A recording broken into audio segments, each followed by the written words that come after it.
पवन सिंह का सबसे बड़े गाने का मोशन पोस्टर आ गया भाई। बहुत सारे लोग इस गाने का वेट कर रहे थे। फाइनली अब ये गाना आप लोग को सुनने को मिलेगा भाई। मैं आप लोग को बता दूं कि भोजपुरी इंडस्ट्री में पहली बार ऐसा हुआ है कि कोई गाने का मोशन पोस्टर इतना बेजोड़ इतना धाकड़ छोड़ा गया है भाई।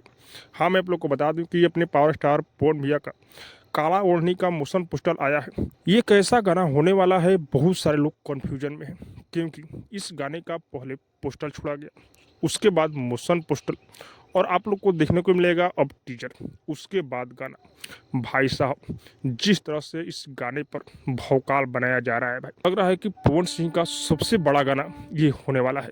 मैं आप लोग को बता दूं कि इस गाने को अपने पावर स्टार पवन सिंह और शिल्पी राज मिलकर गाए हैं।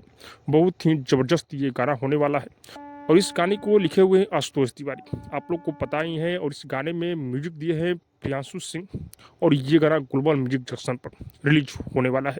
लेकिन बड़ी बात यह है कि ये गाना कब सुनने को मिलेगा, केवल पोस्टर और मोशन पोस्टर से होने वाला नहीं है।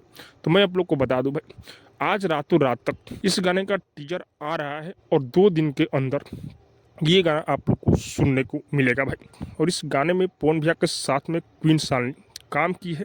और ये गाना ग्लोबल म्यूजिक जंक्शन पर आएगा, आप लोग तैयार हो जाइए। और जिस तरह से मोशन पोस्टर बनाया गया है, ऐसा लग रहा है कि कोई फिल्म का मोशन पोस्टर छोड़ा गया है। लेकिन भाई, ये एल्बम है पवन भैया का बहुत ही बड़ा।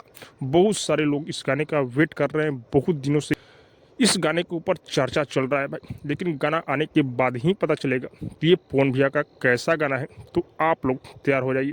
और बड़ी बात मैं आप लोग को बता दूं कि ये मोशन पोस्टर पहली बार भोजपुरी इंडस्ट्री में ट्रेंड कर रहा है भाई। हाँ, 14 नंबर पर ये मोशन पोस्टर पवन भैया का ट्रेंड कर रहा है। अभी भी आप लोग अब तक नहीं देखे हैं तो एक बार देखिए और तैयार हो जाइए पवन भैया का इस गाने के लिए रिकॉर्ड बनाने के लिए। और हाँ, आप लोग को क्या लग रहा है कमेंट करके जरूर बताइएगा। और हाँ, अब तक मेरे चैनल तो सब्सक्राइब कीजिए, लाइक कीजिए, शेयर कीजिए, क्योंकि मैं भोजपुरी का अपडेट आप लोगों तक पहुंचाता रहता हूँ।